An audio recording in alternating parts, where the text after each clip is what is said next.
Catus Maximus here. This time, the last Vevor review video, at least for a bit. We'll see how angry they are with me. You've not been super kind to a lot of their several of their products recently because there's been a lot of shortcomings, quite frankly. This is their big SDS-Max rotary hammer. They have two of these. They have a smaller 10 joule. This is their 25 joule. It's also the biggest rotary hammer Vevor's ever had, and it is rightfully a huge rotary hammer. We do have a adjustable. It's an SDS-Max, so it uses the more modern attachment system. And from my understanding, it's actually Hilti who invented both the SDS and the SDS-Max drive systems. But the difference was the Hilti just relied on these retention slots to also drive the bits, cause the receivers to wear out quickly. So the Bosch invention, both on SDS Plus and SDS Max, is to add these drive splines to help the receiver last a little bit longer. Comes with a bull nose and, oddly enough, an 18 millimeter 12-inch SDS Max bit, just a simple bit. Interestingly enough, 18 millimeters happens to be the diameter of the SDS Max drive. If you do put a lot of work, this does have both a rotary hammer and a hammer-only chipping mode. And there's, some failures in the manual. It talks about having an indicator light, so when you plug it in, you know that it's active. This one doesn't have that. It references a drill mode, but these actually don't have a drill mode. They're either hammer or rotary hammer, but they do not have a drill-only mode. And the reference that they're pointing here is a chisel rotation. So if you're using a flat chisel and you want it to maybe go this way, you can put this in that rotation mode, and then you can adjust the chisel and then move it back down into the hammer mode, and it'll hold that chisel's position. Anyway, it does have a soft start. It's rated for 1600 watts. And somewhere in North America, that'd be a 13 amp motor, 120 volts, so it's pretty stout. We do have a pretty universal adjustable handle. I will give them credit, they have these little dots that they put into this band so that the handle doesn't want to slip around. And you can adjust its bevel angle, and then they also have this pipe handle. Now, this machine weighs like 30 or 35 pounds, so I kind of like the addition of the additional pipe handle, just to make things a little bit easier. It is heavier duty than their regular unit.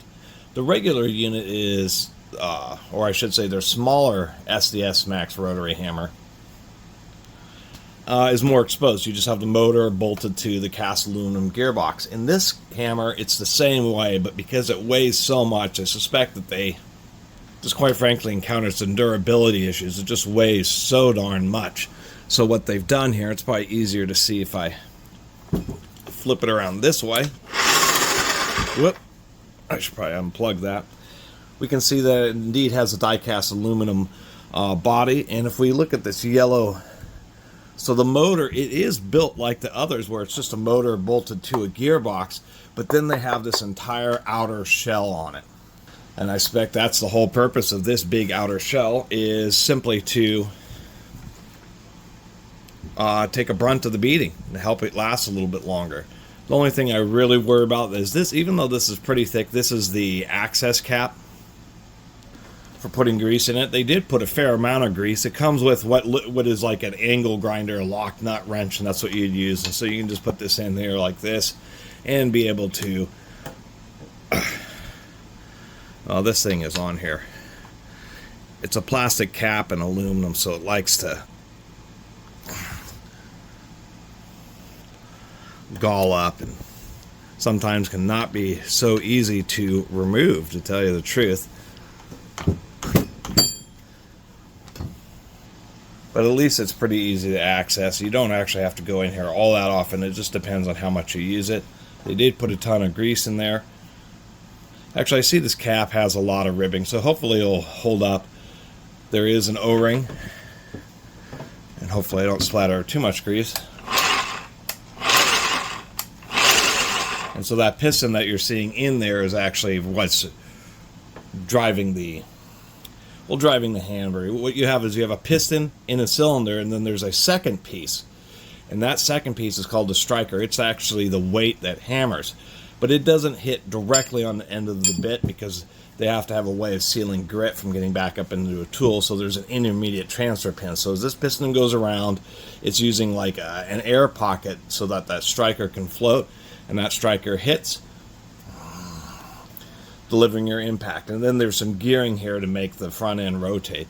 I will mention that on these big rotary hammers, they spin slow. This is 350 RPM, and a lot of people talk, I recently did a video about Milwaukee whole hog, fixing a whole hog drill, and those drills are pretty notorious for getting jammed up and twisting around. But the number one drill to actually sprain your wrist or have an injury is these big rotary hammers. Because, you're drilling a big hole, and you use bits like this. This is a big 18-inch by 1-inch bit. They are not cheap. People often try to just drill the whole hole at once, where the concrete dust binds up around the bit, and you're supposed to pull it out and periodically pack to clear out all the dust. People don't do that, and it binds up, or you hit a piece of rebar, and that will stop the bit cold. I mean, this thing is huge. It's a 1600 watt motor spinning at 350 RPM. That's a lot of torque. It's going to be the most powerful drill that most people... You want to get this reasonably tight, but you don't want to risk stripping it out because you can't get replacement parts. It's one of the worst part about these Vevor tools is that you can't get parts for them. So if you break them, your replacement parts are buying another tool and using it as your parts unit. That's hoping it isn't a low sale item where they just have one batch and then decide to not restock it, and then you're just basically, up a creek here. So you just want to have this lid when you put it on, just a little bit of extra torque to make sure it doesn't come loose, but nothing too much. It just tends to want to get stuck once it's seated in there for a period of time. I will give them credit for being not just having a variable speed, but for being sensor based or a true Hall effect feedback system, so it maintains a constant speed. Now this unit does have a clutch in it, which is at least helpful to help reduce chances of injury if the bit does get jammed. But on a big rotary hammer, there's going to be a lot of force just to keep the bit going. This is supposedly rated up to 2 inches, which is about the maximum you're going to use with any rotary hammer. After that, you use, coring drills and the big hole saws. And that's kind of the shame, is there are diamond coring hole saws made for SDS-Max. And so it's a little disappointing that this isn't a tri-mode where it'll drill only. That would be kind of handy. Now on smaller SDS bits, you can just shove the bit into the receiver. But on these larger SDS-Maxes, it's not just a round ball bearing that they can have a mechanism for. It's actually a wide bar. So it's actually driven by 3 slots and 2 wide bars. So you do have to pull the receiver back to get it in there. And that's all it is. Now that's on the low mode. This thing's actually pretty serious. Anyway, we'll do a little test drill. Always wear hearing protection. These things are loud, especially that high pitch and high volume clang of the metal.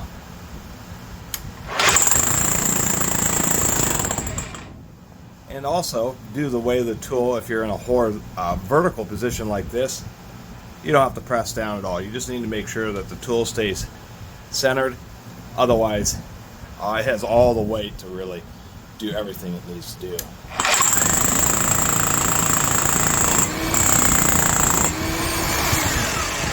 does hit pretty hard. I will point out that you can drill pretty decent holes with smaller rotary hammers because they are spinning faster, usually 1,000, 1,200 RPM. But on these big ones, this is only moving at 350 RPM.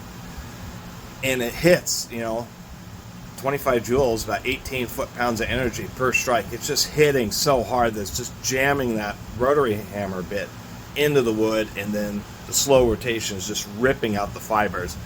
And it makes a pretty ugly hole, although these aren't really intended for drilling wood. So that's about all there is to it.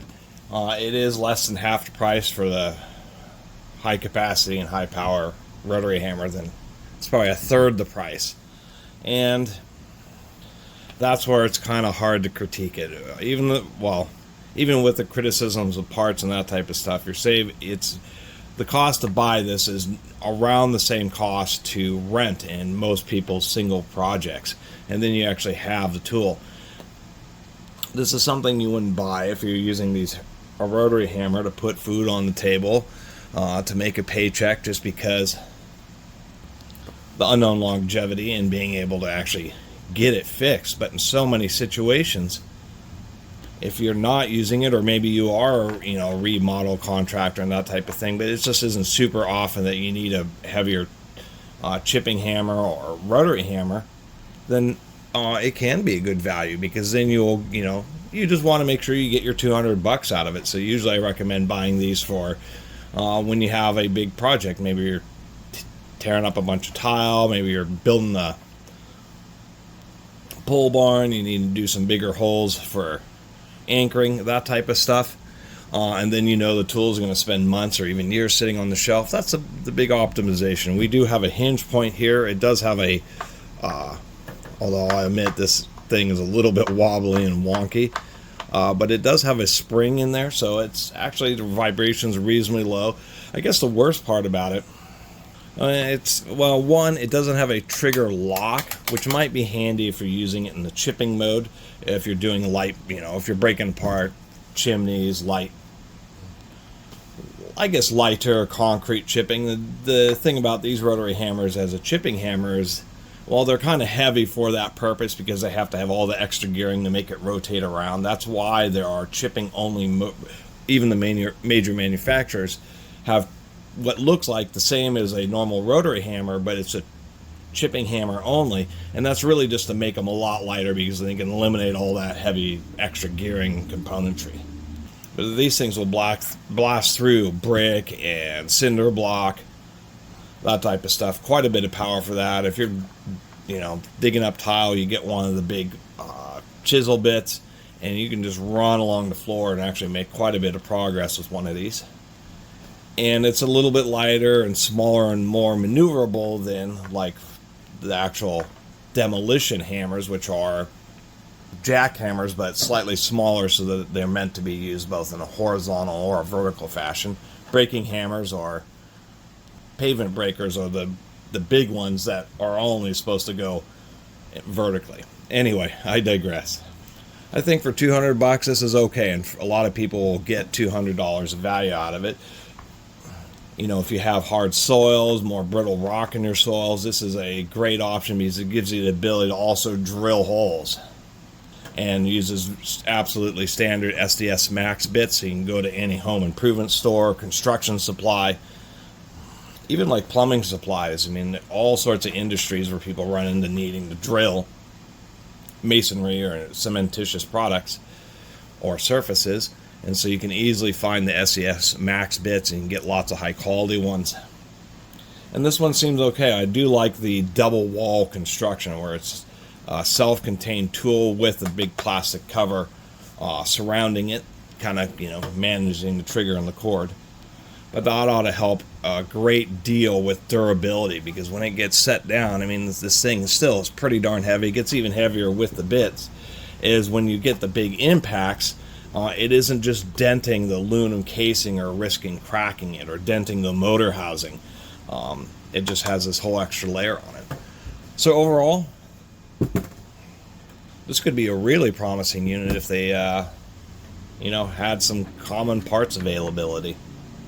And it was just a little bit more consistent. If it had a drill-only mode, that would be awesome. If it still had the power indicator light, like they show in the manual, that would have been neat. Too bad they took that away.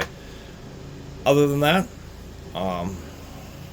seems to be okay. I will mention that the fan exhausts on the right-hand side and out the front.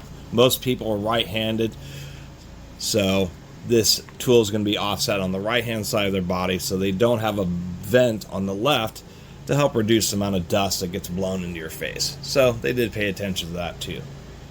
And smartly enough, they're using double duty on the motor fan. Pulls in through the bottom here, It did come with extra brushes. Those are pretty easy to replace, but they do have some ventilation, actual vents up here around this hammer case. This is the part that also gets very hot, and so they're trying to run a little bit of air to keep that cool. Although, admittedly, this will get clogged up pretty quickly, so you may want to periodically blow that out. Anyway, thanks for watching.